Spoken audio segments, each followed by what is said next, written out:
Welcome back to the IWAR Network Tubecast. I'm your host, Alex G, and with me this evening we have IWAR Commissioner Matt Riley, IWL contributor Luke Martin, and our special guest, Scott Franklin. What's going on tonight, gentlemen? Everything. I unmuted you. You guys can talk. God damn it. I don't know what I said. Oh, let's take it easy on the swearing, because on the last episode of the Tubecast, they had to put limited ads on it because apparently we sweared too much on the last show, which has never happened in the history of this show ever. Wow. Well, that's doodly dandle. Unfreaking believable. Stop with the fucking cursing right off the bat. Unbelievable. It had the beeps in, like when Luke earlier when we were doing the recording, Luke was like, beep. Yeah. Who's ready to talk some trash talk? Yeah, man. You know, we're talking about Dog Days 2021. Since guys on the last show we went through all the champions and such, we're not going to do that on this particular show. We're going to just focus primarily on trash talks. But guys, again, this is interactive, so make sure you guys are chiming in the chat box here. Asking questions, would it be IWA related? Would it be professional wrestling and general related? We'll answer those as we go along. So also, don't forget, we do have super chats. They're available for you if you want to partake in that. You don't have to, but it sure would be nice. In addition to that, our Amazon link is still live. It's still there. It still exists. Someone bought some stuff the other day, so whoever bought a couple of books and stuff, thank you for that purchase. The other day we made a whole 94 cents on that, so again, appreciate that as well. Yes. Yeah. So guys, where do you want to start? I say we start with the NWL. Fantastic. So Matt, what do you got for us in terms of TT in the NWL? Well, we have a lot going on, as usual, but the Futurescape pay-per-view is the write-up will appear this coming cycle. Aaron did the write-up for it, and he did a great job. Handsome really man, he is. Handsome. Yes. He couldn't be with us tonight. He had prior engagements. I think he's meeting with an agent. Stripping? He's stripping, yes. Yes. He dances at a club. But my goal in life when I was a youth, as a young man, I aspired for greatness and such, and I always wanted this particular job. Never got this job though, but I tried. I wanted to be a strip club DJ. Really? Yeah, because how great a job is that? Did you try it? Did you like? I tried. They wouldn't even let me inside because I was 12. All right. Why did you know that DJs had strip clubs at 12? Man, listen. Why not? Strip clubs had in my neighborhood, there's one right next to the school, so that's all good. Right? It was called Sugar Bush. That's a real story. That's true. I have two strip clubs. I did say Utes. It's my New York accent. Sorry. Utes. Yeah. Utes. Well, let's see here. I will say this. First of all, I always talk about players, doubling down on a good cycle by promoting something big in their trash talk. So, perfect example of that would be the TV champion Stevie Vertigo, who in his trash talk had a visit from his valet's father, Monsignor Stevens, who is kind of a Goomba, mafioso, what you want to call him. You can't use that word. Only we can use that word. I'm Italian. Are you? I thought you were just an idiot. Partly. Oh, sorry. Anyways, he says you better win something or you're gonna be buried in the desert. Oh. And boom. He's gonna be sleeping with the fishes, huh? Sleeping with the fishes. And other players, have come in and Lone Star Redneck talked about being a champion last cycle, and here it is, boom, he delivers. So it's good to see that. Shiloh Wallace took a belt and talked about winning gold a few cycles ago. So it's good to see when players, it kind of connects their titles with their performance. And example, I'll save it for the BRL. But just good work, doubling down and kind of daring yourself to go big. And if you have a league title shot, think about that. If you're one of the contenders, if you're on the title page right now, talk about the title shot. Like if you're the TV champion, Vertigo, he's talking about Master Destroyer, and I don't know how much longer Master Destroyer and Major Exploder, or what's it called? That was Master Exploder. Master Exploder. I'm Yes. sorry. Let me find him here. Well, whatever. You get the guy's name. Anyways, they're heading out soon. But the trash talk wise, a lot went on, and like I said, the Futurescape pay-per-view, we had to come out and shared the results.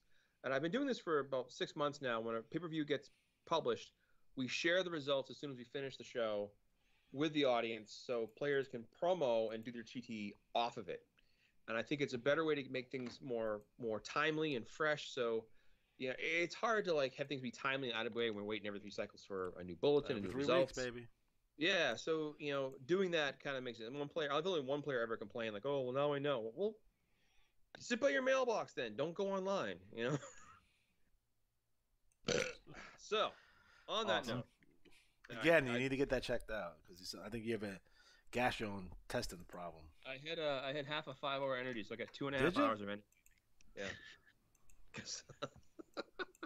Cowboys. Yes, like a Ukrainian grandpa. Correct. Yeah. Maybe they're not. Ukrainian grandpa. All right, so Futurescape.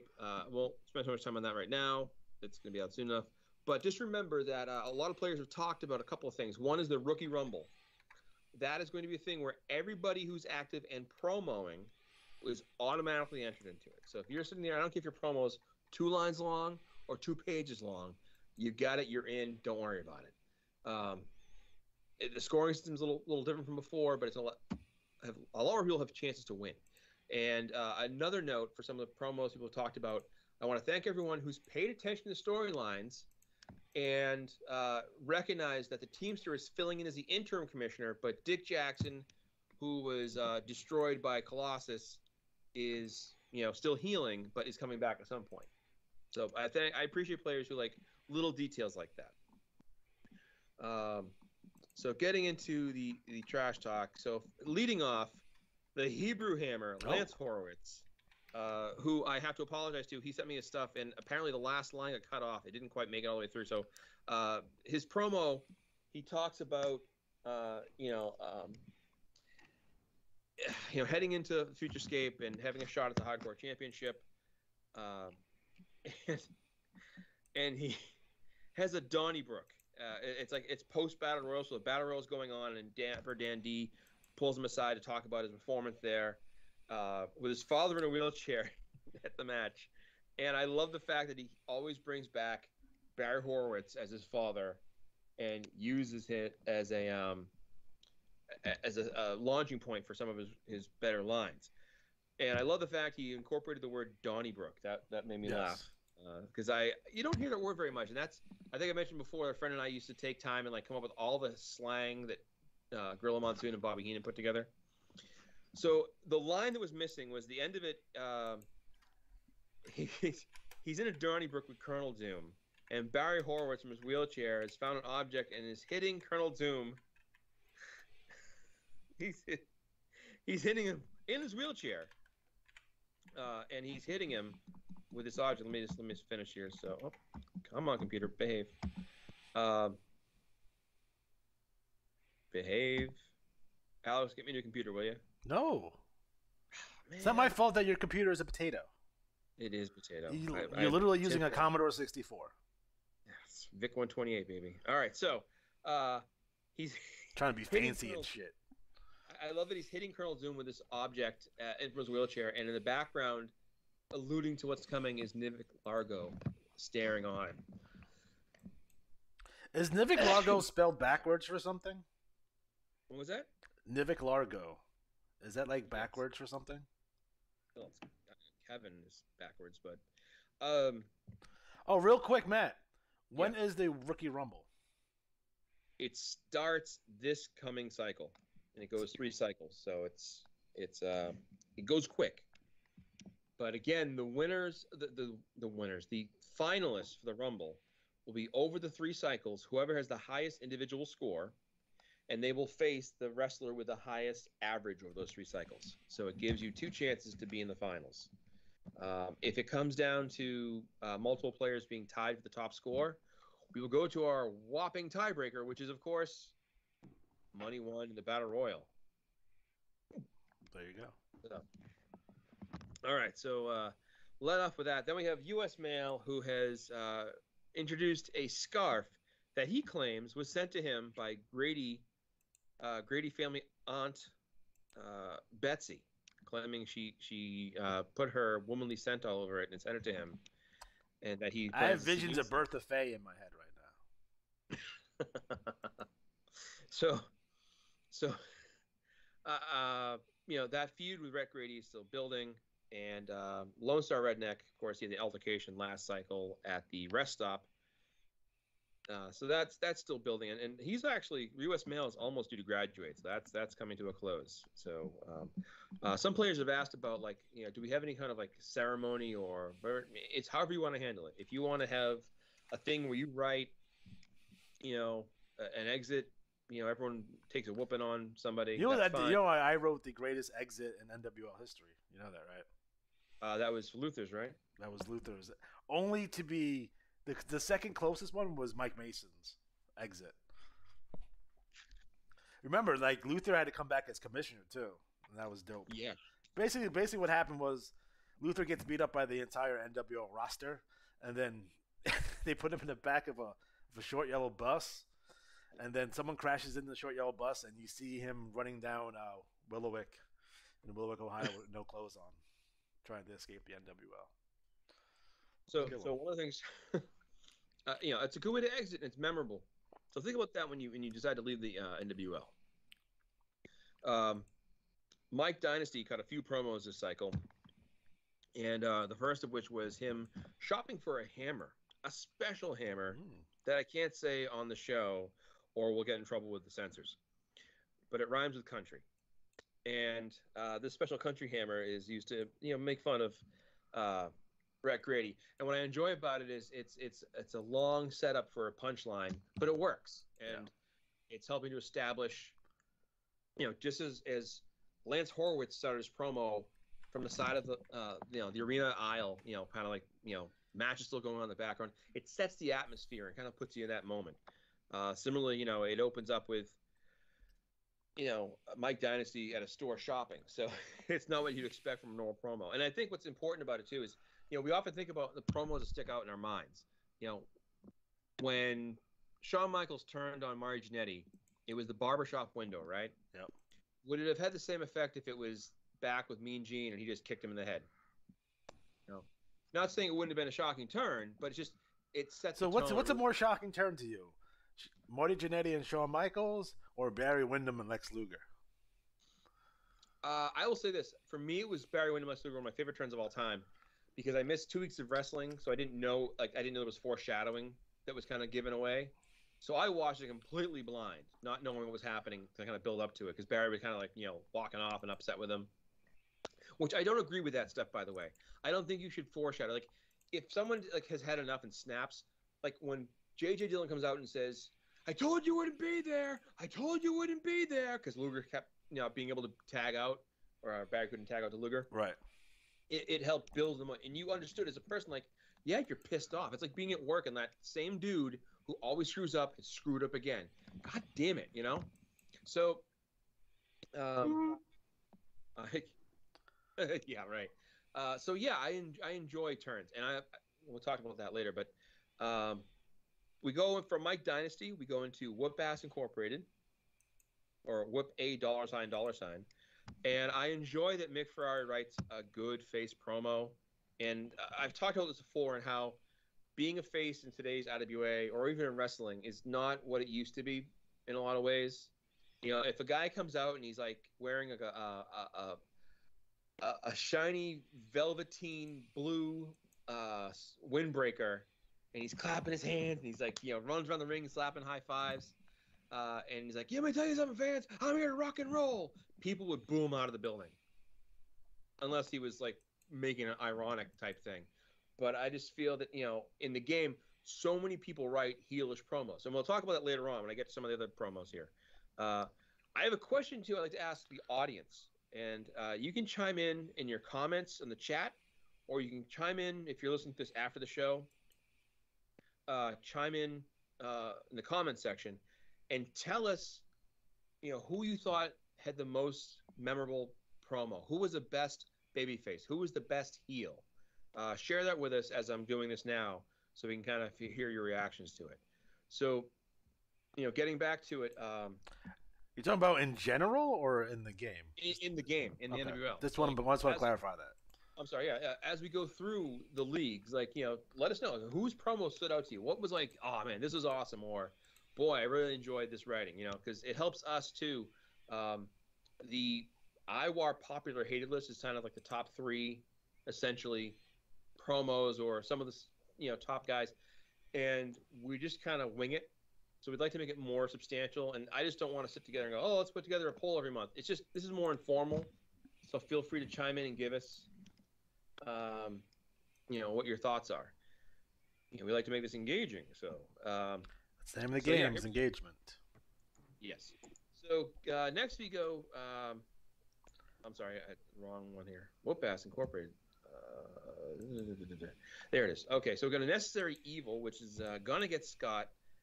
Gonna get got Scott, or as I like how Mike Dennis refers to him as 3G Scott. That's nice. That's a good nickname. He's calling out Stevie Vertigo. Now, Gonna get got Scott is one of the men who's going to be competing for the Young Lions Championship at the next Clash Champions, and he talks about teaching him a lesson at that and going over the edge and really pushing limits, because Gonna get Scott is like this really evil mastermind type character, and then it goes from him. We have Colossus, who's beating the hell out of Fighter X, and in the midst of this, Teamster comes out and tells him to knock it off.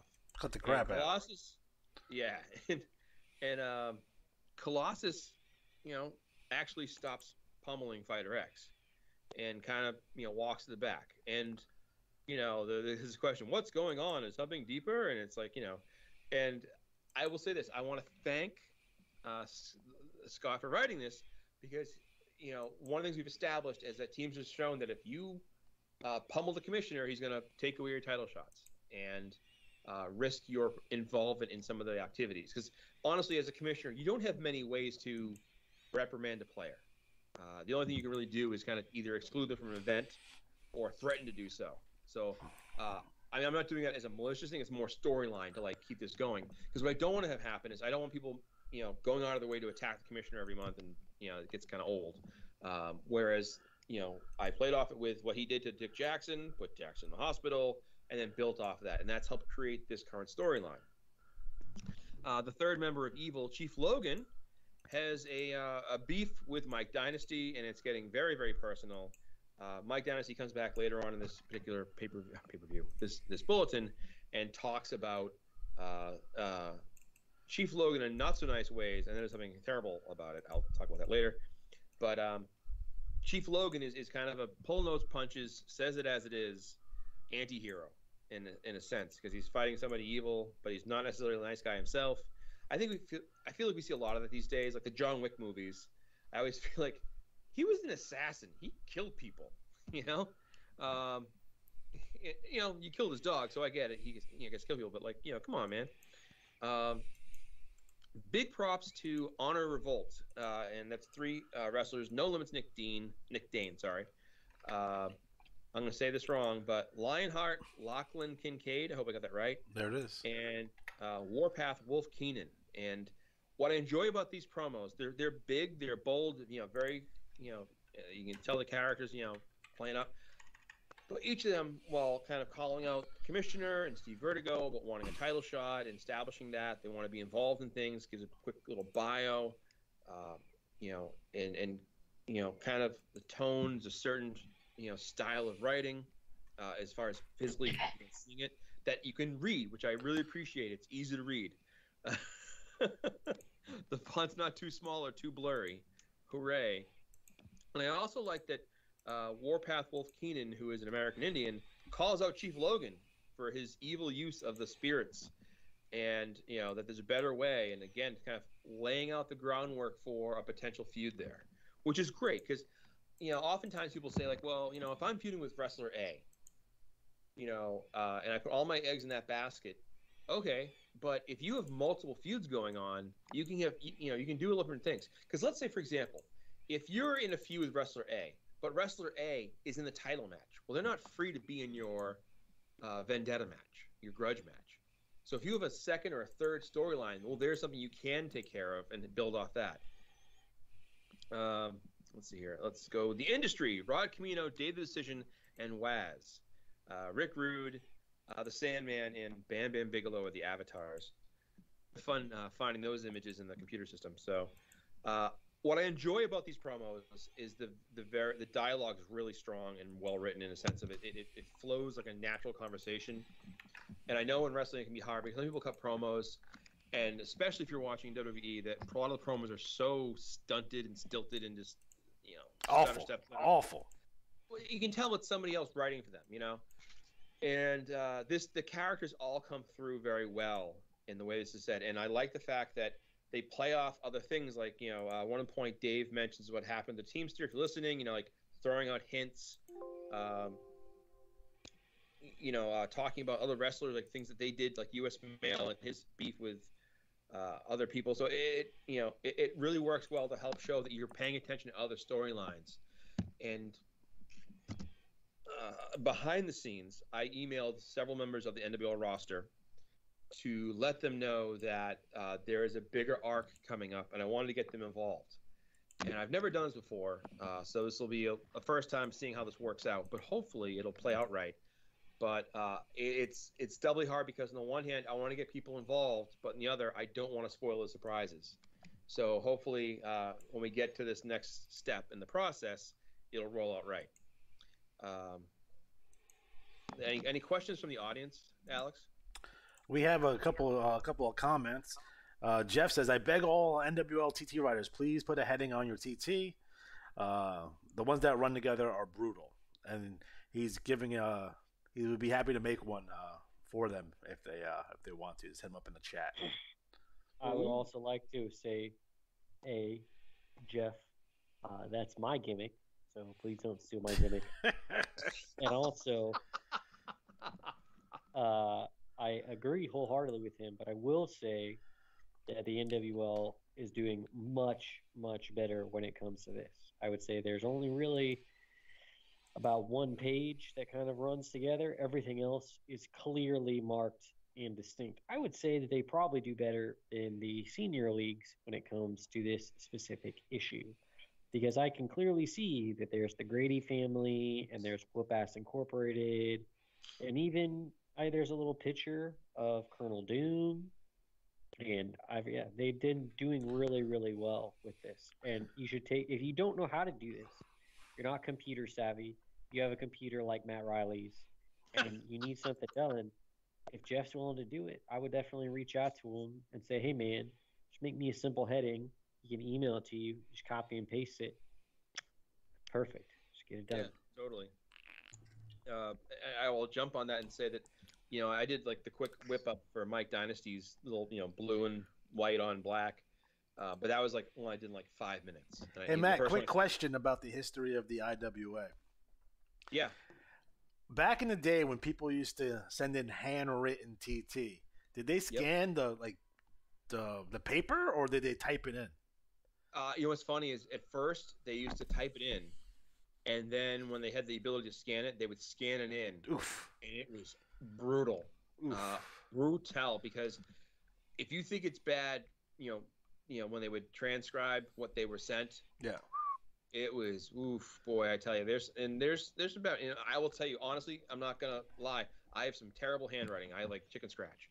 I try to write block letters to get better at it. But, it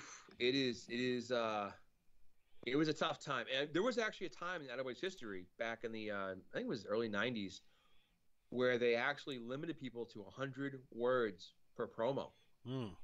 Because trash talk was getting so big, and they were burning so much paper. But that went away pretty quick, actually. But no, to get back to the point about what people submit and the headers, or really being clear about who's making the promo, and I'm going to get to that pretty soon, actually, because let me just jump forward. So from again, the industry doing a really good job establishing who they are, what they want, setting up feuds with Mick Ferrari and Sam Hain, and Aaron and myself are going to kibitz about the Clash card, which I've started to book up because I'm trying to load up with more than just title matches, so a lot of grudge matches. And then the Futurescape pay-per-view is right after that. And as I kind of hinted to, some of the players know about this, we're going to have a really big special main event match at Futurescape. And kind of the plan going forward is to have Futurescape obviously have the matches determine the next challengers for different titles, but also to have a lot of the feuds and rivalries get highlighted there with some big matches. So I mentioned Steve Vertigo before, and he has a conversation with his valet's father, who's kind of putting the pressure on him. Yeah, you took care of Lance Horowitz, but you're young Lions champion. But where's this gold? Where's the championships? And then pow, TV champion, and not only TV champion, but he defeated a rival, Nivik Largo, ended his 2-cycle reign. So that also, again, it plays into the promos, and plays into the feuds. We have another promo from the industry. Again, talking about things going on, destroying Mick Ferrari's car. So making fun of the wealthy Mick Ferrari. Let me get back here. The Syndicate, which is also includes, hopefully I say this right, Toa Anoa. Alex? Racist. It would be Toa. Hey, Scott, thanks for the $2 for Matt's new computer. Hey, no problem. Every dollar counts, and your help will make it happen. It's tax deductible. It is tax deductible. All donations to the IWAR Network Tubecast will be tax deductible. I would say one piece of advice for the Syndicate page is a lot of it is in all caps, and I understand that it's all caps as it's kind of establishing like motion and action, and then it goes to dialogue. But that, when you look at it at first, it just blurs into each other. So I always think, it's like when you're texting somebody. If you're in all caps, and we've all probably had, at least maybe I've had several girlfriends send me some all caps texts. They're not because they're saying hi, but just D. What's that? I can't say that, or we're gonna get. All right, that's fine. All right, well, moving on. The gun collection, which I want to say, this is a perfect example of a player who arrives, has a small block of promo, and then within a few cycles has a whole entire roster. Here we have the California Gunslinger, the Shotgun Kid, and Aria Gunpowder, also known as the NRA Connection. I enjoy what they're doing here with their promos. And this particular promo is them trying to find Lone Star Redneck. So Aria kind of, seduces Dapper Dan D into giving up where he is. And then they storm into the locker room and beat the shit out of him. Now, if you don't know, Lone Star Redneck is a big bad guy, and he's made it a habit of attacking people over and over. So they're kind of some payback here, which is well-deserved. And it really, again, reads really well, flows really well. I said this to some of the players behind the scenes. This might be the best group of writing we've had as a group ever in the NWL. I agree.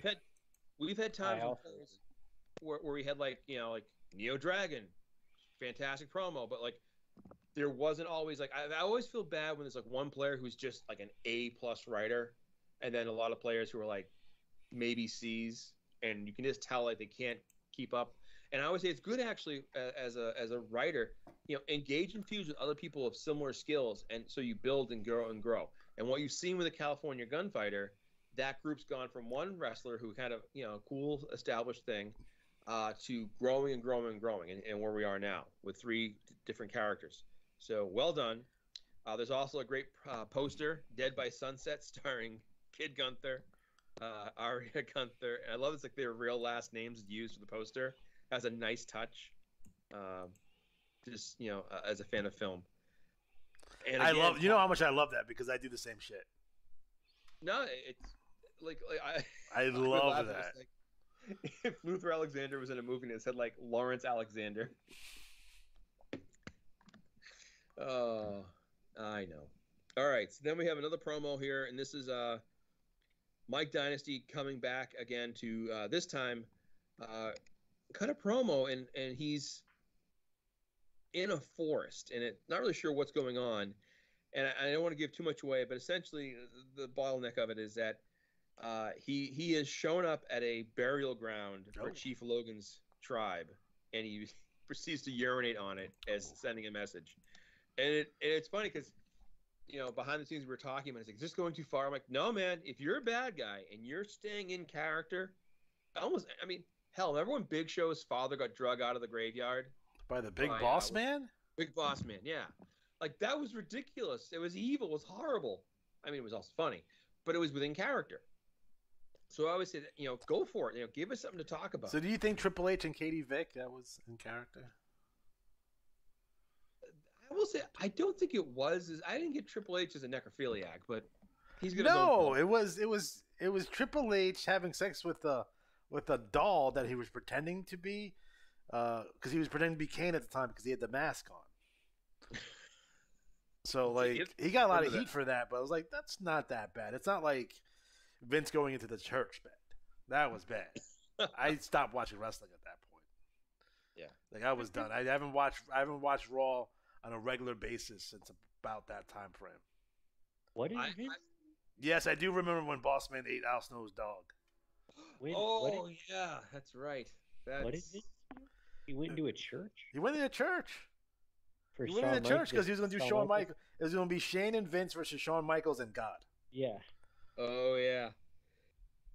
That's like jumping. I'm pretty sure Vince still thinks that, like, it's 2001. Like, I think that his memory stopped after 9/11 or something. Like, I don't think he understands. I think it's a wrap. No, we can talk about that later. But I will say, beep beep beep. Quickly just talk about like, again, if you're gonna do big promos, over the top promos, that's fine. Don't be afraid of trying something big.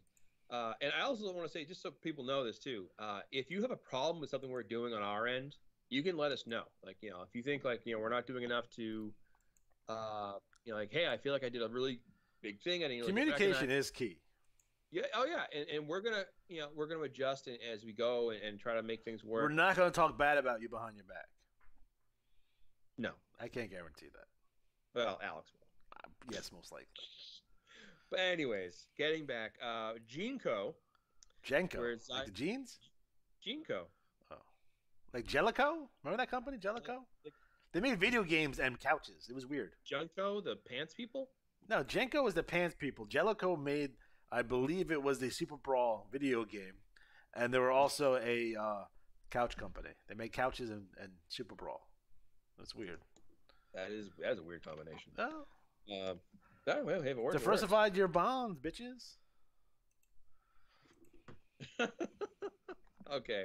Well, jumping back into it, Zydrate asked the question. I'm sorry, Nivik asked the question that I always, every time someone says, "What are you going to do?" all I can think of is that Speed movie. What are you going to do, hotshot? So they're arguing about what to do about the Syndicate. And again, this is a feud that's going back and forth. And, Zydrate was in the championship match, didn't quite get a chance to finish it and win what he hoped. Shiloh Wallace has been standing out as a woman wrestler, and I'm actually trying to do a better job of getting more women wrestlers in there. I'm trying to find a way to make it so players who might be newer will think, hey, if I have two, I could add a third and make it a female wrestler. That way it kind of – because I think one of the hardest parts for female wrestlers is getting comfortable with the voice you have for that wrestler. Like Gina Colada, I had the idea one day, and then as I started writing her, it made sense and it felt right. And sometimes it takes a while to find that voice. So if you do that in the NWL, when you go into the bigger leagues, you're going to be already ahead of the game. I love the little swerve here where Nivik talks about Lance Horowitz deserving a pat in the back for getting a drop on him, and then talks about defending his hardcore championship against Mick Ferrari and whoever comes out of the. My mistake. Super Bowl was made by FCI, not Jellico. I knew that. I was about to say something. No, you didn't. So getting to the point someone mentioned earlier about a banner or any kind of way of identifying who you are. We have a promo from Rick Jones, and it's a very quick promo talking about Colonel Doom, you're my kind of fighter, so establishing an alliance. His I'm 6'6" and 298, and kind of an introductory profile. And that's good. It's a good start. But now, how can you build off that? And then you have a line below from King Diamond, a few lines, just, kind of keeping it simple. But I would say this. to the writer of King Diamond, you feel the pain, feel the blood. That's how I feel when you're in the ring with me. Okay.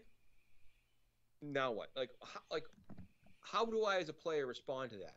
Outside of one who might make fun of King Diamond or the blood or whatever. Like, if you want someone to react to you, you have to give them something to work with. If you've ever done improv and give and take, you have to sometimes pepper in a feed line where you're going to set up a joke 3 minutes down, but you give them the start of it. So promo wise, like this, there's the Beastmaster. Your Nightmare's here. So it's kind of giving a very simple, like, establishing promo, but we've had a couple of those so far from the Beastmaster. So I want to see some growth. I want to see the next step. So, and then the next promo is from Iron Man Rob, and again, a one-line Lone Star Redneck. You met your match. So at least with this particular promo, it's short, but he's calling out someone specifically and threatening them, which is better than the other two because it does more to get someone's attention and establish that you want to beat the hell out of them. So that's great. We have Colonel Doom going to the supermarket, and Lance Horowitz and him get into a scuffle. Now, Doom uses brass knuckles on him, and that's fine. What I always say, though, is it's good to, like, not completely murder your opponent, because the problem is if you just go out and, like, destroy your opponent, leave them a bloody mess, and that's all there is to it. Like, it beats them up, but where do you go from here? Like, how do you take the next step? Like, if I had someone come out and remember the beatdown that Nexus did for that Raw where they debuted, or and Daniel Bryan choked that dude with the tie. It was he got fired. Right? Yeah, he got fired. But like they destroyed the set, all these things, and we were left with what's going to happen next. Where do we go from here? And that's what I would say with a lot of these promos.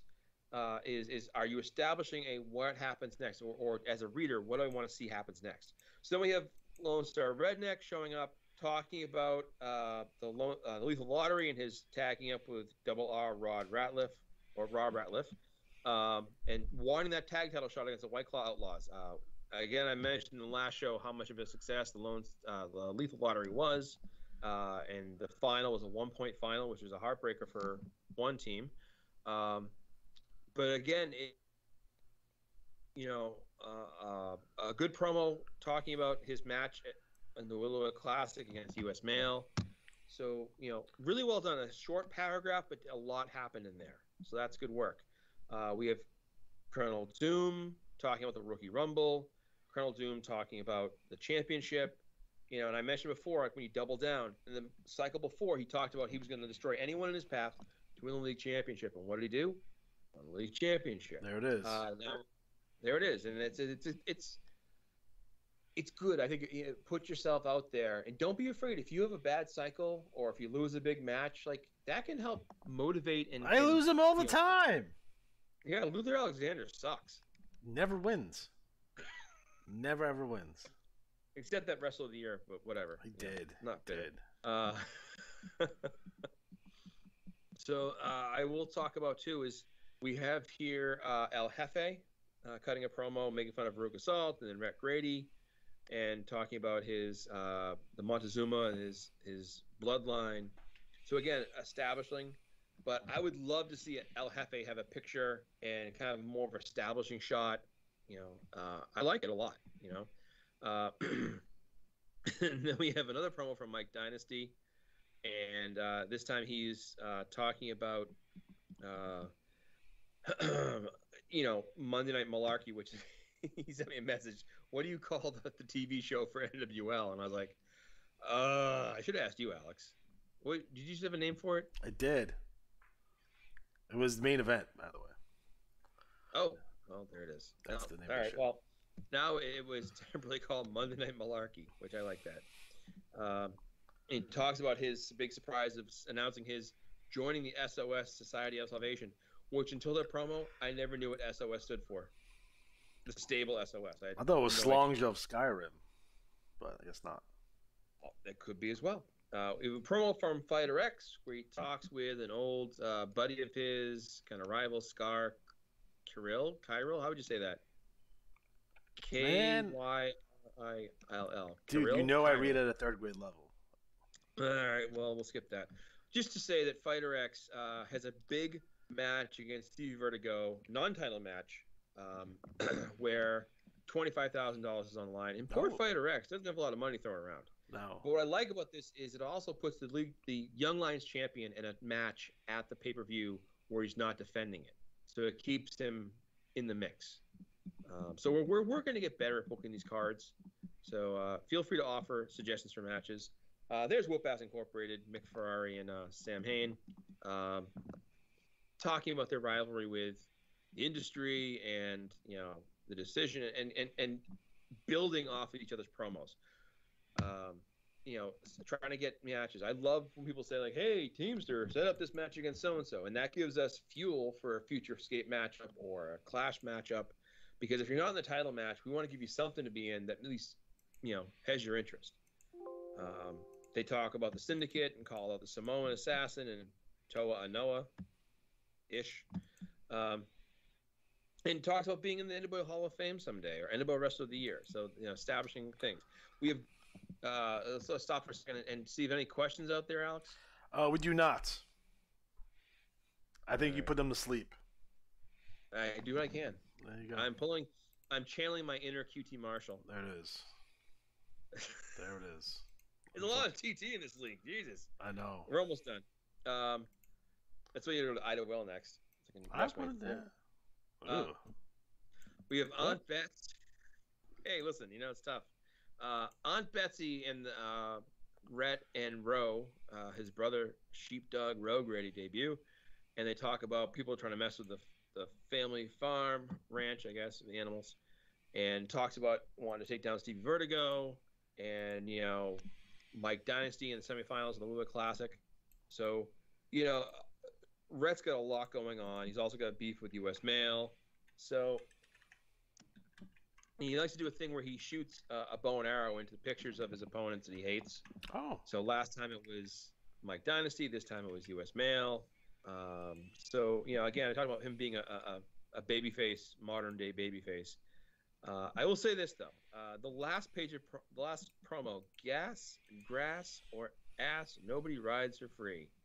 And I'm not sure Exit 66 DSR, so I'm not quite sure who's that's attached to, what that's referencing. I just, I'm not hip. I don't know these things. You're not. That's why it's true. I lean on Alex so much. I'm like, dude, bail me out here. No. So there it is. So that's the end of our locker room. And again, if you're listening, we have a week to go, so you have time to do a promo. Email it in. Call somebody out. Do a good attack, and not just like show up with a chair and beat them to a bloody pulp. Like something really insulting or fun. Sounds like my wedding night. Oh. There you go.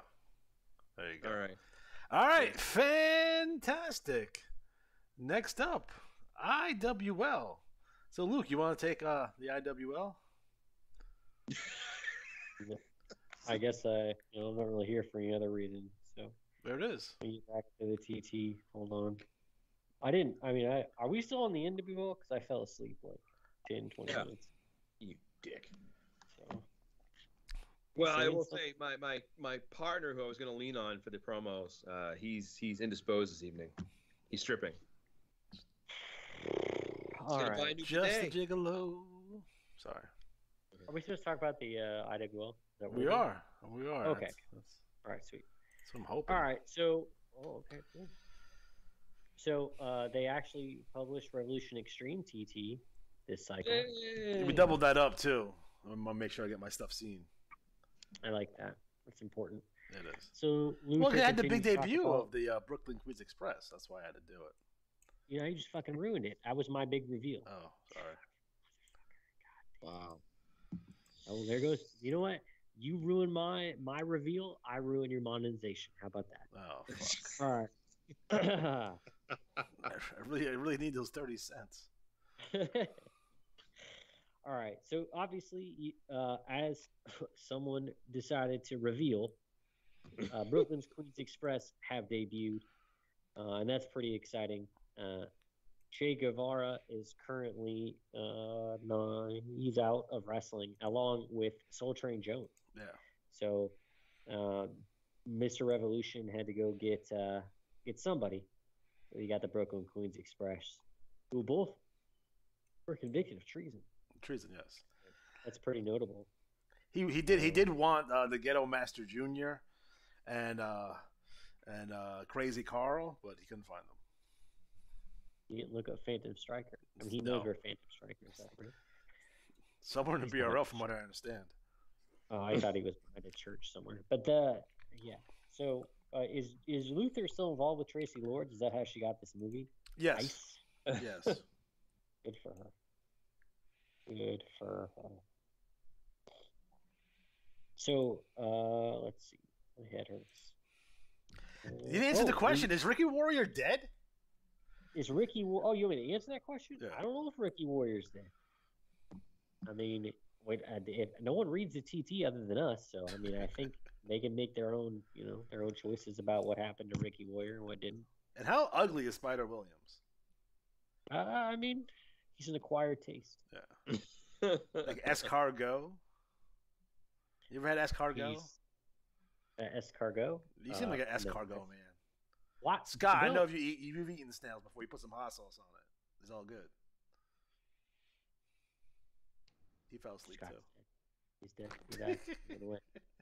So we talk about Johnny Revolution. He is speaking of Ricky Warrior being dead. He's scared that Tiamat's going to get him, and he's asking OJ for help because OJ has some experience with dealing with women, and evidently it's not that type of experience. No. So more of the stabby type experience. Yeah. I like the. Is that Alex Style? Is that the love glove that he has going? He does have a love glove. He's wearing the love glove. We got a love glove sponsorship from Adam and Eve.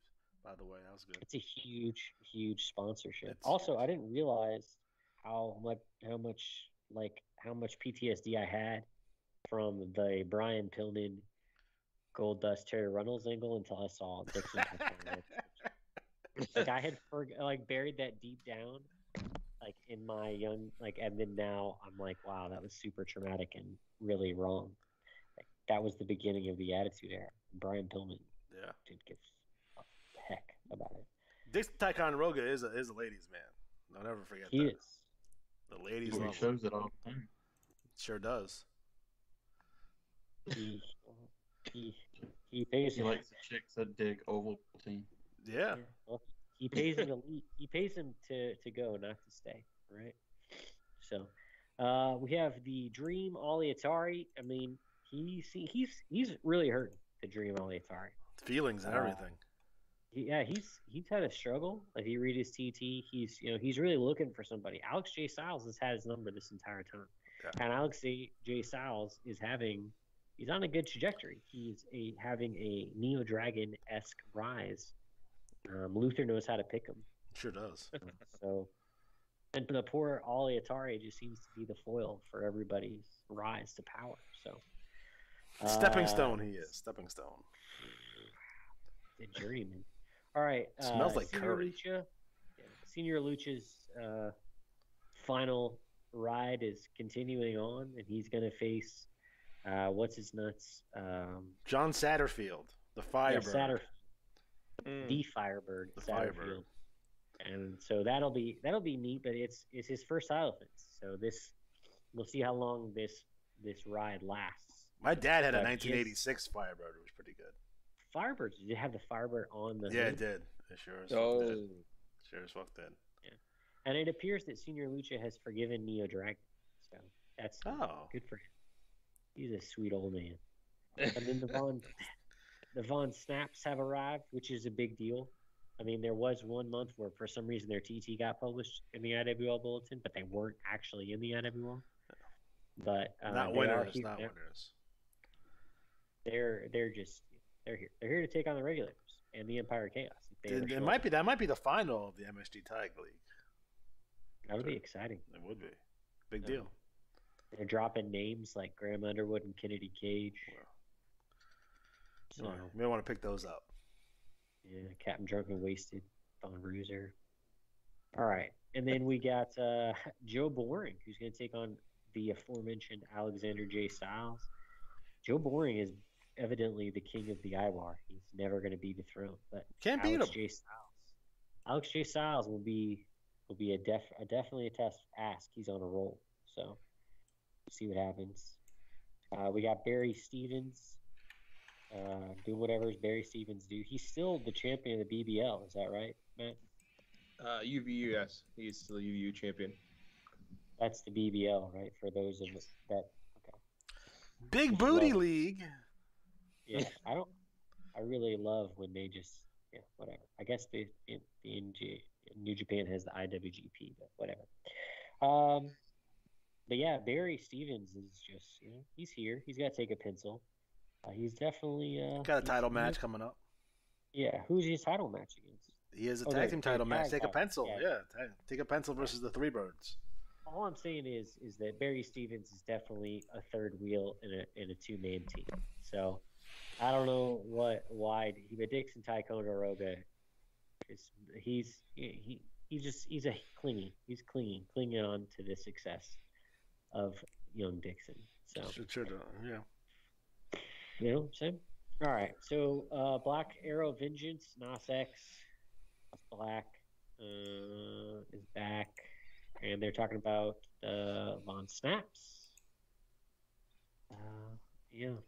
So, and then Fiction, who is the man in the in Black Arrow Vengeance. They're still calling out. They're talking about Still Cut Oats and the Chameleon. So we'll see where that goes. Both of those men like sucking toes, from what I understand. The Chameleon. Yeah. You see, look at his face. He's like, I like to suck toes. Oh. Bites the toenails right off them. And evidently, the Chameleon and Sam Solie are still married. So technically, yes. Technically, they're still married. So that's a interesting thing. But she is no longer. So we'll see how that goes. And then we have the American Patriot denied by Dixon Ticonderoga. He's going to try to take care of Rosanna. He's a patriot, beating women, that kind of thing. I don't know what that has to do with one another. And then poor Christian Warrior, he's definitely in the down period. And I will say this: Omega Squadron consistently delivers. So all the time. So it's good. But Christian Warrior is definitely he's having a hard time. He's taking some tough losses here and there. So hopefully he can bounce back from that if Dapper Dandy will leave him alone. Fun fact about Dapper Dandy, not allowed within 50 feet of any elementary schools. I believe that. So Grand Sabrosa is back in the Fabulous Three Birds. So that's wonderful to see. That makes me excited. And then now we have Sarah Smile. Is she like Grand Sabrosa's valet or something? I think executive consultant. She's a part of the Mid-Atlantic Wrecking Crew. Yep. So that is the Fabulous Three, who I would like to point out are like the most dominant force when it comes to tag wrestling. Yes. And not just the IWL, but the IWAR. So we're happy to have them. And we got a sexy Magnum TL. I love that, by the way. It's so dope. It is pretty dope. And Tully Schiavone is interviewing Grant Sabrosa as well. And Raleigh Hatchet is drunk, I believe. Oh, wait. That's just the way that Raleigh Hatchet looks. So, and talks. So, smells like cottage cheese. I thought that was me. That is also you. Oh, well, maybe I'm Raleigh Hatchet. Could be. Have birthday. Oh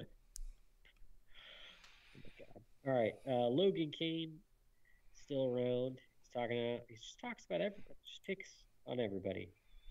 Talking about Alex J. Styles and Ali Atari about their problems. He's still got his issues with Luther Alexander. Who doesn't? And he's doing his MSG tag league with Spider Williams.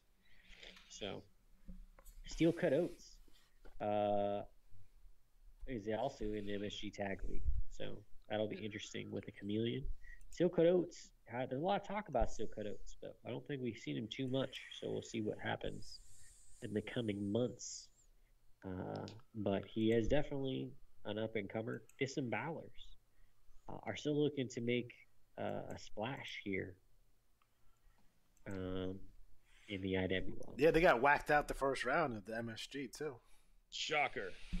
That was a No, shocker. it's just the Mulkeys upset the Gladiators. Mulkeys. And then also, I think that Tiamat. I don't know. Something happened to Johnny Revolution Jr., who just so happens to look like Charlie Sheen. Johnny Revolution Jr., former NWL standout. He was a blue chipper. He didn't last very long. That's because he sucked. But you said he was a blue chipper. He was a blue chipper at the time, but then he sucked. He failed. Take that for what you will. I mean, it happens. Oh, wow. It seems like he has a pretty decent life now. He smokes a lot though. But yeah, we got the Demolition Crew, Mike Zenith and Shane the Train Gloom, who look like they've been around for a while. Yeah. 33 in league IWA multi-man titles won. They list their accomplishments. They do. Very impressive. Very impressive. It's a little. There you go. And then Ravishing Rex Chambers. The Dog Pound is back. The Dog Pound were here before, weren't they? Or were they in another IWA? I think they've been in the IWA before. Yeah, they've been in the IWA before. Yeah, I think. I don't know.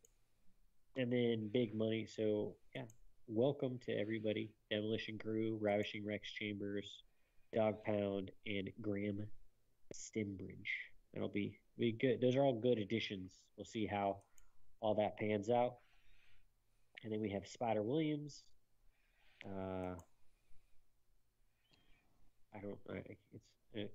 He's got a lot going on. But he's in the MSG Tag League. Sure is. That's the most pressing thing. Satterfield, of course, as his IWO World Title chance. He's a good shot at it. He's a great opportunity here to take it. He definitely does. But we'll see if Senior Lucha can beat him. Even though he doesn't seem to know that Senior Lucha is the champion. So that's he knows now. He knows now. Okay. I mean, you'd think that I am. All right. Alexander J. Styles, the golden boy of Revolution Extreme. He's everywhere. He is. What did he beat? He won. He beat Bulk Brogan. No, he isn't. No, he wrestles Bulk Brogan next. No, he beat Bulk Brogan in a tournament. He won the Kumite. The Kumite, yeah. Yes. The Kumite. He won the Kumite. He's going to take him for He's going to take the Pan American Championship. He has a chance to become the IWAR Revolution Champion. So he would be the first double champ that we had in the IWL since Neo Dragon. He's following the path of Neo Dragon. That's true. He should maybe use that as a cautionary tale. Be aware that if you step out of line. Neo Dragon got too big for his britches. Alexander J. Styles, however, is on a roll. He really is. He doesn't even wear britches.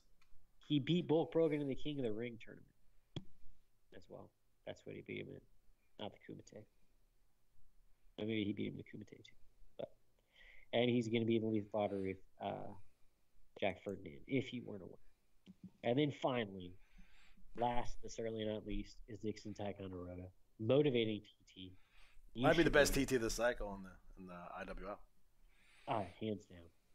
It motivated me. It made me excited. I'm glad to see that Dixon, he's an inspirational figure. Even though he's an asshole, he is inspiring nonetheless. So it's good making sure kids drink their Ovaltine. That's good. Yeah. So I don't know why he's mixed up with these Revolution Extreme people. Because of the money? The money's in the checks, I would assume. Yeah. I can see that. I get it. So, yeah. So that's what's going on in the IWL. It's definitely an interesting time. Let's see. We got the pay-per-view coming up. We do. How many cycles is that until? It is cycle. I'll tell you right now. Pay-per-view, it will be cycle 146. Okay, so what cycle? Matches will play 146. So we got two more, and then we'll determine. So if we could see a big shakeup, in the league, and then when is the draft and all that? Matt, when is the IWAR draft? The IWAR draft is coming up soon. October, that's- October-ish. We haven't announced the people that are in the draft yet, right? Well, I could do that. I just the list is building, but Okay. the So draft but anyway, on the 12th of October. So the draft is always a crazy time because it shakes everything up. We had IWL. I mean, look at Alexander J. Styles, Dixon Ticonderoga. Like, I mean, everybody. We've gotten those people from the draft. So Yeah. it's a huge deal.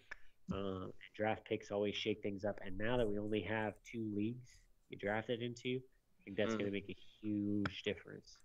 But it'll definitely be fun. And with, I don't know who all we're getting to be drafted, but if some of these guys from the NWL decide to leave early and enter the draft, it'd be really interesting to see where some of them go.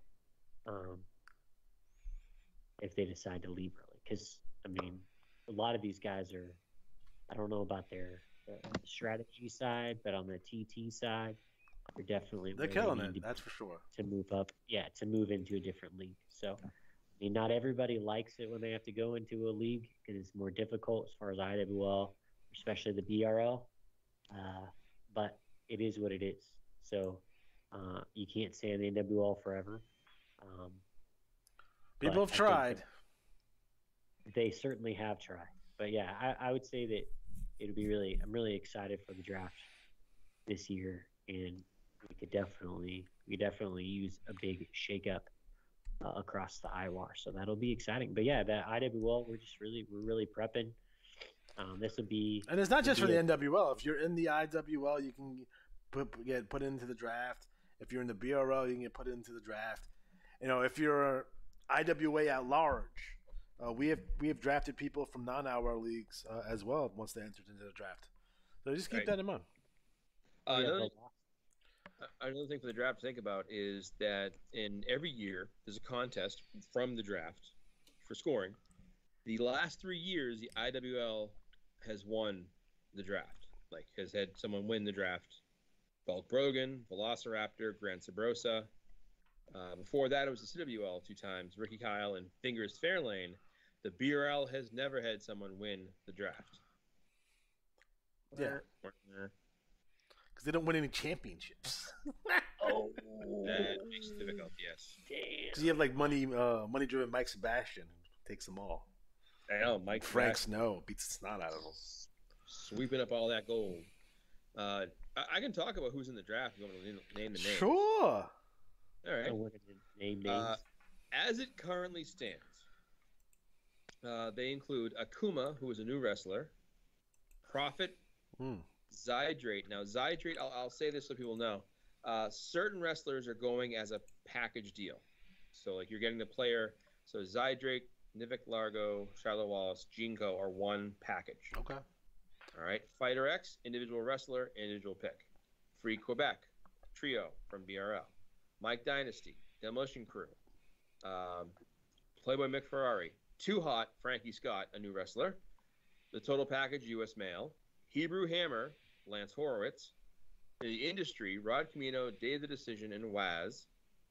I should actually put this. Dave the Decision, Wazalewski. I said that right this time. He said I did, so hopefully yay. The Syndicate, Steve Vertigo, Toa Anoa, and Simona Sazin. They're a trio. Oof. The Grady Brothers, Roe and Rhett, are a unit. As far as I know, HNR Revolt are a unit. And I want to mention that I've been told by the player that Gonna Get Got Scott, Colossus, and Chief Logan are all individual picks. Oh. You could, he doesn't really care. He says they'll go whatever league they go into, he'll go too. So if Alex drafts all of his guys, they're all going to be in the IWL. Or if we, pick different people, there it is. So that's fine. If you want to do it, anyone else who's in it is like, hey, I want to do it with my guys, that's fine too. You can do that. Just let me know. And do it soon because the September 21st issue of the IWAR magazine. Matt is not allowed to say the term unit on the air, by the way. That too. The 2021 IWAR draft preview issue is coming up, and it's in the works, being cranked out this week and next week. So the more information you give me, the better off it'll be. I shared a preview of the first page of it to kind of give you ideas what we're looking at. So it covers who's in it, a little bio on them, their title history, and a grade as how they might do. So it's kind of tongue-in-cheek and fun, but it's also a lot of work. So yeah, guys, when you read that, don't get upset. In the past, we've had people gotten upset about their draft preview. Do not get upset. Yeah, it's we're not going to be like, this guy's a real piece of No, crap. because I think you're doing strengths and weaknesses, and they didn't like their weaknesses. Yeah. Didn't they have Luther Alexander do draft previews one year? Yes. They did. And yeah. All right, so that's the IWAR draft. So if you want in, you better do so ASAP because it's going to be here soon.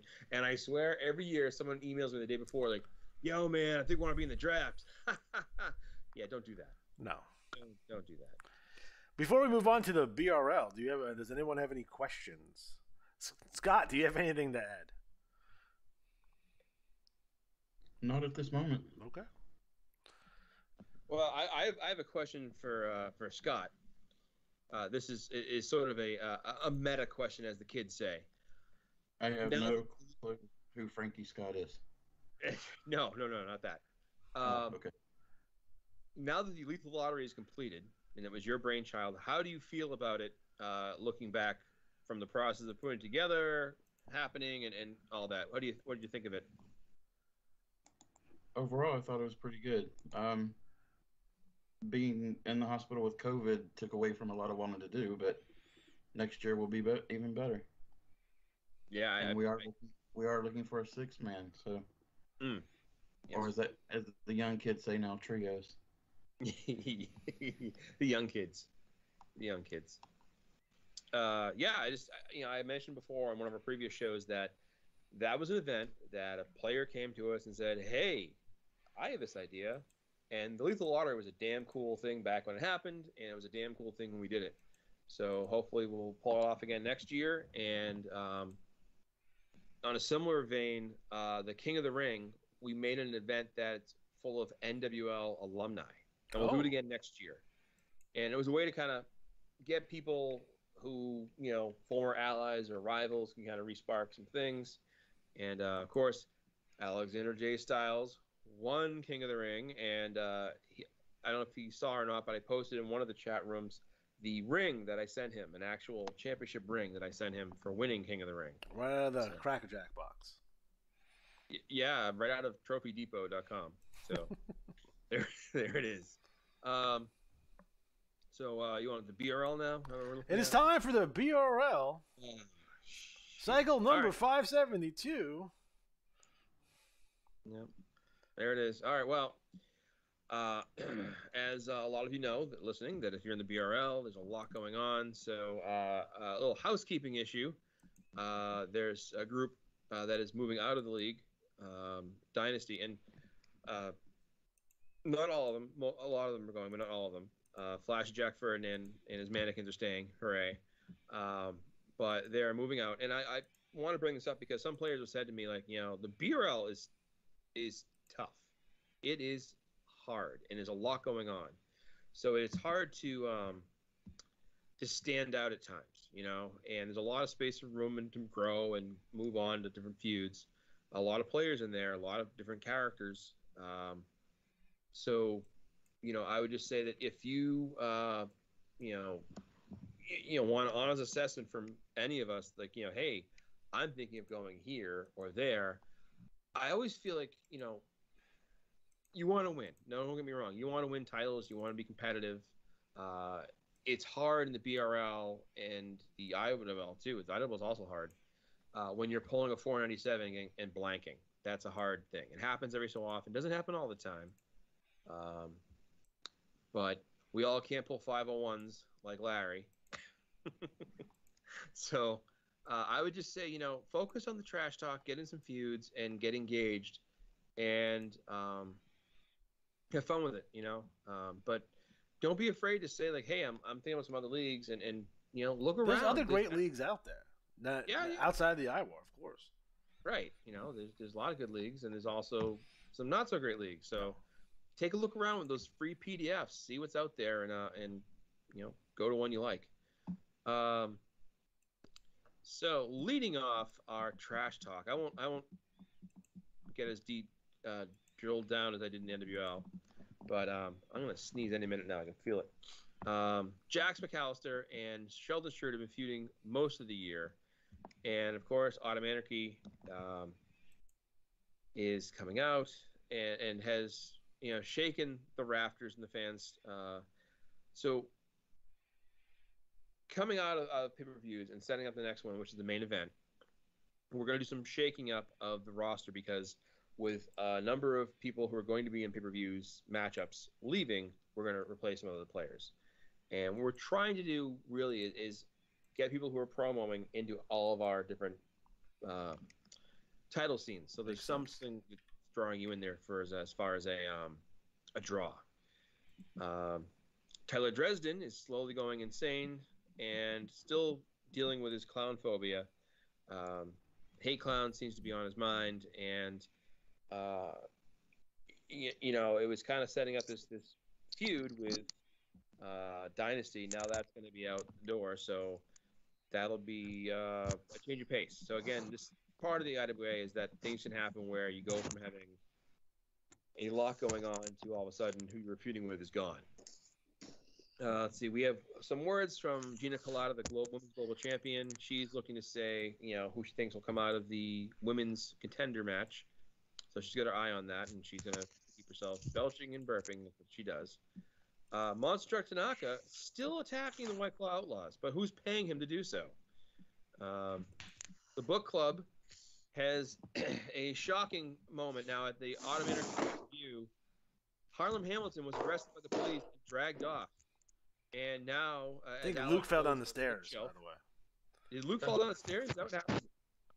I'm pretty sure he fell down the stairs, which is awesome. I thought it was you building like an IKEA table. No, I don't shop there. I don't like the Swedes. Can you guys hear me? Yeah. Yeah, you trapped it on the table. What happened? You fell down the stairs? Can you hear me now? Can you hear me now? Are you in the bathroom? I had to switch headphones. Oh. No, I had to switch headphones. And now it's like not as nice because my phone's about to die. Oh. So. Oh, boy. I don't want to hear you complaining. That's the sound of a stool. And I didn't fall down the stairs. Totally fell down the stairs. I think Matt pushed it. Are we talking about the Autumn Anarchy? Does the VRL have its own seasons? It's not even autumn. I know. That's how archaic it is. It's so unpredictable. It happened in August. So that's how wild the BRL is, baby. The BRL has its own calendar. Yes. So, anyways, Harlem Hamilton got arrested by the police and dragged off, and now the book club needs to find a replacement for him because the cops and Mama and Mima Hamilton pulled the scene out of I think it was "I'm Gonna Get You, Sucker." Great film. Where the woman's like, my baby. Not as good as Hollywood Shuffle, though. Hollywood Shuffle is a superior film. Well, is it really? It is. That's a good movie. Robert Townsend's in that film. Is it as good as Dolomite? Nothing as good as Dolomite, first of all. I'm a big fan of Chuck Turner, though. That's my favorite. That's my favorite movie of that ilk. Chuck Turner. All right. So keep that in mind. We have Adam Cash, who, after he was beaten up by a number of the enhancement talent that were paid $30,000 apiece by Logan Kane, his arch rival, to beat he doesn't him. have $30,000. Well, Adam Cash takes and gives them all $30,000 each to make sure they don't have to get paid to do it again. I don't like who Adam Cash is associating with. His name is literally Adam Cash. Yeah, he's rich. It's from all the lawsuits that he got from the IWA when he was used as a child mascot. Yes, it's for the bad company. Tough days. And Can we talk about the Ring Boy scandal from '94 involving Adam Cash? The IWA had their own Ring Boy scandal. Oh, yeah, I bet. So they're called Bad Company. There's been some legit IWA scandals, that's for sure. Are you talking about when that guy sent you mail through? What's your pen pal? Oh, the guy that murdered his wife? No. There was the guys that cheated the game and using a fax machine to cheat to win. There was the guy who faked his own death, by the way, and got a tribute issue that people all contributed to, and then revealed he had faked his death, which was really weird. There's been a lot of, we said it before. IWA has some weird people in it, man. That's a weird game. Wrestling's for weird people, anyways, right? That's how we fit in. Yes. Speaking of fitting in, so there's page 39 of the BRL Bulletin. I would suggest you give it a read. It is the shocking turn of events as Mechanico and Hawaiian Heartthrob, partners, friends, and allies, have a falling out. And I got yelled at over this promo, so give it a read. You deserved it. NWL, what? You deserved it. Yeah, I did. I actually do. I'm going to skip some of the promos in here because they're no longer relevant. So I don't want to eat up time on that. But I will just say that, everyone's welcome to come to the BRL. We've had some of the players in the game that have some, what I would call less than stellar reputations that have showed up, and I always treat them the same way I treat everybody else. The only person I ever kind of gave some grief to was somebody who plagiarized, and I found that little insulting, so I took an award away from him. But we have the Olympians. Still salty about that, by the way. I am. It's bull. Now, here's the thing I'll say. The Olympians have been building towards a feud with a stable, the Dynasty.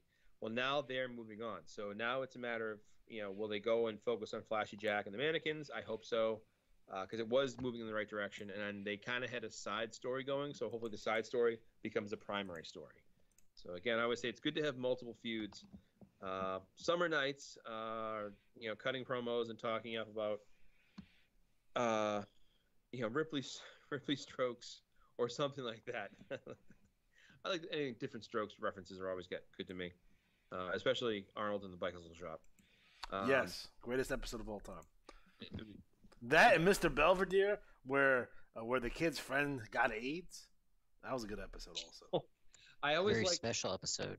Yes, that's the line right there. Is any of the 80s and 90s shows that have like the music would change and go from jovial to like serious and just have this week on a very special family time. Oh, the time that Matthew Perry died on Growing Pains? Yep. I just talked to him. He can't be. What's his name? Skip or something like that? Or something stupid. I don't know, but they never mentioned his ass ever again. No, I know. That's the thing. Like, I will say this. Remember the episode of Family Ties where his friend died in a car accident? Yeah. And Alex just goes completely mental over it. I remember thinking what a great episode it was. His friend Greg. That was his friend's name. Yeah. Greg. And they never really referenced it ever again. No. I can remember. They had Tom Hanks as the drunk uncle. Yeah, that was awesome. Drunk uncle. That was great. Motherfucker's drinking vanilla extract. I mean, what? We need a dump button. That's what we need. 5 seconds away. Why would you drink vanilla extract? Because I guess they had alcohol. I guess so. I don't know. That was the whole premise of the episode. Why wouldn't you just drink cough medicine? I think he drank it already. I think he they were out of alcohol, so he's scrounging around the house looking for anything he could drink. I don't know what you guys do in your state, but in Massachusetts, if you buy vanilla extract with enough alcohol, you have to have an ID to buy it. You know how many times I've ever thought of buying vanilla extract? That would be 0 times. Well, you don't put it in your muffins? I mean, I don't bake often. My wife does baking more than I do. Your coffee? So. No, I don't put it in my. I like my coffee black, like steel cut oats. That's how I like my coffee. Just like how you like your women. Strong. I don't know what you thought I meant. I meant strong. I don't know what you guys talking about. I don't put things in my coffee. No. But I do like that Irish coffee in there. From Starbucks. Irish coffee? Yeah. I don't like the Irish. I knew it. You know what I'm saying? I know. You ever, you know, Potatoes I mean, and you've shit. dealt with Irish people before, right? Well, he's in Like Boston, Matt? so I'm one of them. I know Anyway, that's what I'm saying. It was a joke. God damn it. I think I don't know. I'm English, so. like from Yeah, England, English. Well, I did that ancestry thing, which is now going to get blocked by BlackRock, but let's not get into that. Okay, that's fair. But yeah, I did that, and I was like, so they told me that I was like, my family said that I was like had a little bit of Native American blood. Yeah. That was a lie. So I'm like as white could be. I'm literally like just English and Western Colonizer. well, I'll tell you, essentially. Ancestry.com isn't all bad. We had a cousin we didn't know about because my uncle had a love child in the 70s. That was pretty cool. Well, It's me. Yeah. Ancestry.com is okay. I mean, they're going to sell my DNA to BlackRock, which is going to then sell it to other companies. And, you know, that's really dystopian. But Is other Black than Rock that, wrestling? He sounds like a bad guy. no, BlackRock used to be called, I think BlackRock's Amazon. like a, Toys R Us. no, it's something, they're basically like a giant company, like one of those companies that buys other companies. So I don't know much about Investment BlackRock, firm? but yeah, it's something like I think it's similar to Revolution Extreme. I think that's a good comparison. All right. Well, they're gonna make Luke clones. I'm sure the military has your DNA on file somewhere. We Just can't in talk case. about that. I know we can't talk about that. transitioning easily from DNA to BRL, we have Fiction making a surprise appearance in the BRL, the IWAR Fiction, to call out Flash Jack Ferdinand, who's going head to head with, and I might add, Jack is up 1-0 in the series after a 4-point win. And just, you know, again, this is what I like to see. People taking events, making them bigger, making them part of your promos. Well done. We appreciate that. Then we have a promo from Truth. Miss Truth is the one of the female wrestlers, and calling people out, stirring stuff up, and you know, again, we enjoy seeing people, you know, taking the time to play off each other. I can skip that page. We got Neverfull Joey Saltambuca talking about his big win over Frank Snow at Autumn Anarchy to capture the BRL North American Championship, and you know, really having a food eating champion as your North American champion was not something I predicted in 2021. We got Barb Dwyer talking about wanting to kill people in the ring again. That's what she does. She's the female Abdul the Butcher, but with better hair. Smaller boobs. Yes. Better He ass. lost a lot of weight. He lost a lot of weight, though. Did he? For him? Abdullah has lost tons of weight. You can't tell me. It's probably from the FC. Is it from the I don't FC? know. Abdullah the Butcher? Every time I see him, it's like old Japanese TV commercials. I got a picture just with him. joking. It's awesome. He owns Abdullah's House of Ribs. At least he did. I don't know if maybe it's, he I don't know if hasn't it's lost open anymore. Again, I will say the promo in this part is kind of muted because part of it talks about people that are not there anymore. But Jax McAllister and Sheldon Schrute, their feud's not over. We have Logan Kane talking about his plans to destroy Adam Cash because they're facing each other inside the Elimination Chamber. And, you know, again, just talking about he challenges Logan Kane challenges Frank Leatherman Snow to a loser-leave town match. If he wins, he says Snow has to go to the ASL, and if Snow wins, he has to leave anyways. It's a win-win. So I thought that was a funny way to do it. I always enjoyed Logan Kane promos. Then he goes after Tyler Dresden, kind of looking to, you know, take him under his wing. So we'll see where that pans out. That's going to be intriguing. Welcome to Quick Kill Incorporated. They've joined us. Maurice Plant is back in the BRL with Assassin Beast Devasto, Skullfire, the Russian Reaper, and Psycho Bolt, who uses the avatar of the Emperor from Star Wars, who every time I see him casting lightning, all I can think of is him screaming, "Unlimited power!" I always thought this should have been worked into a phone commercial and been like, "Unlimited minutes!" But that's in the past. Do it. We have Hawaiian Heartthrob talking about having some backup finally now that Mechanico has arrived. So if you read the promo on page 53 and then reach page 39, you'll have a good memory there. We have the wrestler whose name we can never pronounce, Effie O'Shaughnessy. Yeah, it's Effie O'Shaughnessy. You're the worst Irish person ever. I am. Effie O'Shaughnessy. He's not even drunk. I know. I don't even drink. I don't drink at all. Let them. Yeah. Let this vanilla extract. Oh, how's this beer any good? Yeah, get you drunk. Enjoy. The Carnival Profits, which is my favorite spin off of the Street Profits. We have, god damn, Jello and Carnage, Carnage Dodge, and Jello Duckins. So if you enjoy savage carny clowns looking to brawl in the ring, have I got a tag team for you? Carnies are scary. Yep. And then we have the Free Quebec trio, and they are entering the draft, and they're determined to be the #1 draft pick. They say it's going to happen, and they're looking to work with Tyler Dresden to help them whip into shape. Mind you, between them, they have over 10,000 losses, so that might not happen. Hey, in all fairness, I think that you need to read this promo in both English and French. Oh, wow. But Aaron's not here. Aaron should be able to do it. He's from Western Canada. I don't think he's that type of Canadian. Doesn't matter. They have to learn to speak French. It's taught in schools. I think it's taught in schools. I don't believe you. Technically, both languages are in you. Bret Hart don't know no French. That's what you think. I have one thing to say though. The litigators who came over from the BBL were going to be in a big feud with some Dynasty people. I was sure of it. They go after Seth Adams Lee here and help establish that.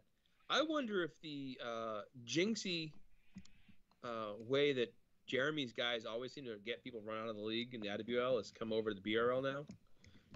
You know, like American Patriot, everyone he feuds with just disappears. Yeah, he's the chameleon. Randy Orton of the IWL. Yeah, man. We have Love Connection. There's and everything. They are talking about becoming the mid-card mafia. And their idea is to conquer Dynasty at the numbers game by joining forces with all the people they feel are mid-carders, which is hysterical because they list both top teams, bottom teams, inactive teams, and Monster Truck Tanaka. So it's good and bad in that, well, now Dynasty's gone, so what are they going to do? So that'll be a gear shifter. And Chubby Love hits on Gina Colada because he thinks she's hot. And then, of course, we have Final Girl Rippy Strode, who's talking about winning the championship title shot and converting on it. Brahmo Baron and Rodney D'Armand, who are thugs for hire. They've been paid a handsome sum of money to take out the White Claw Outlaws. So who is paying all these people to take out the White Claw Outlaws? It doesn't make sense. We have a thing about somebody's yard. I don't know why that's in there. Holy Family talks about, turning the corner and dominating the BRL now that they've finished up their feuds to distract them from winning. Flashy Jack is one of my favorite promos in the league this month. Is Jack is accidentally scarred during an altercation. This is when somebody who reads the promos plays off them. And what happened was these other two guys are feuding, and his character was kind of like in the sidelines and got hit in the face and disfigured because he's a model. So now he's been showing up with a mask on, like Mannequins 1 and 2, except it says Mannequin 3 on it. I enjoy that very much. It's going to take him 3 months to heal, so he's going to do that for 3 months. So that's a fun way to do it. It reminds me of, and that's going back, and Alex will probably know exactly when this time frame was. I don't remember when exactly it happened, but George Steele got hit in the head with a chair and became smart. George the Animal Steele. Yeah. And then he got hit in the head again later and became dumb again. But I don't remember when that was, but I remember that vividly. I believe that was an episode of TNT. I think in '85. So it was. I remember that happening, being like, "That's hysterical." I think he got shock treatment though. Oh, is that what it was? Yeah. See, that's a whole. It's been. I was a kid, so I don't remember exactly. Then we have the portion of the BRL promo that's brought to you by Pearl Vision. That is the Suburban Hell Savages promo in 8-point font. I would ask this.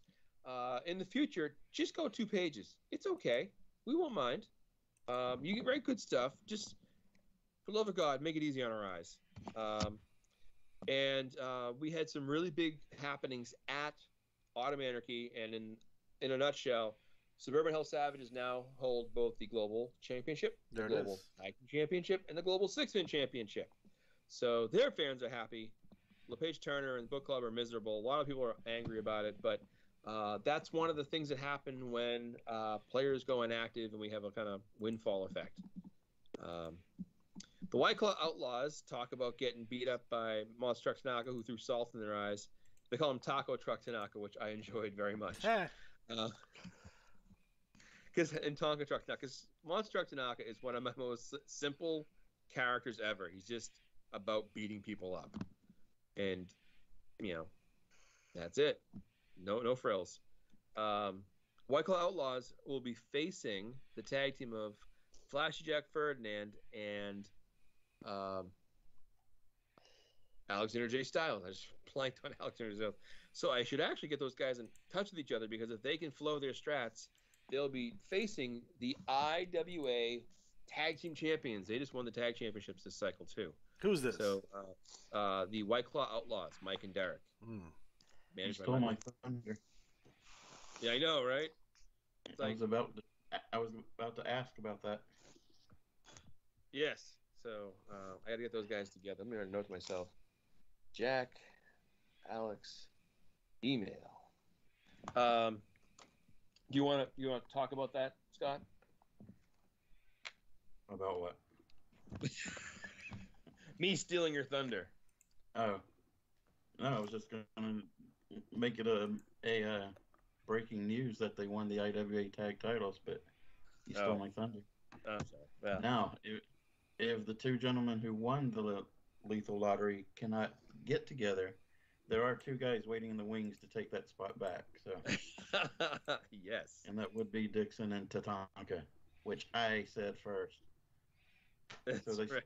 They stole my thunder too. Bastards. Everybody's stealing my thunder. We have an update from Ace, the next part of the BRL promo, where they talk about that the Noble Sheik ate Happy Anderson. I don't know what happened to that guy, but oh well. Let's see here. We have Sax Goth is mad at Fat Joey. Landell's mad at him. They got lucky. Yeah. So, yeah. Then we close out with Mike Sebastian cutting a killer promo, and you know, I say it all the time: double down, go big, and don't be afraid to roll the dice with your promos and build yourself up for either a huge win or whatever. But Mike Sebastian was champion last cycle, and then he just lost it to Agent 26, so he kept it in the Suburban Hell Savages family. But still, always a good promo. And what I like about the promo so much, I can read it. So there it is. So that's our BRL promos. You know what's great about Mike Sebastian's promo is that he spoke about Ovaltine. Dixon was really happy. There it is. Every time someone mentions Ovaltine in a promo, Dixon gets money, by the way. So. That's right. He does. Do we have any... We have no questions in the chat currently, so I won't put last call for questions. Any questions, last call? Not all at once, please. Wow. Nothing to see here. Well, that's how it goes sometimes.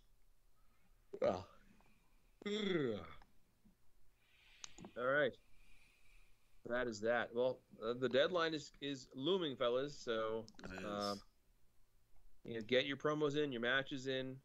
Remember, too, the specialty championship results should be out next Tuesday. So we'll see who walked away with some wins there. All right, man. I dig that. Fantastic.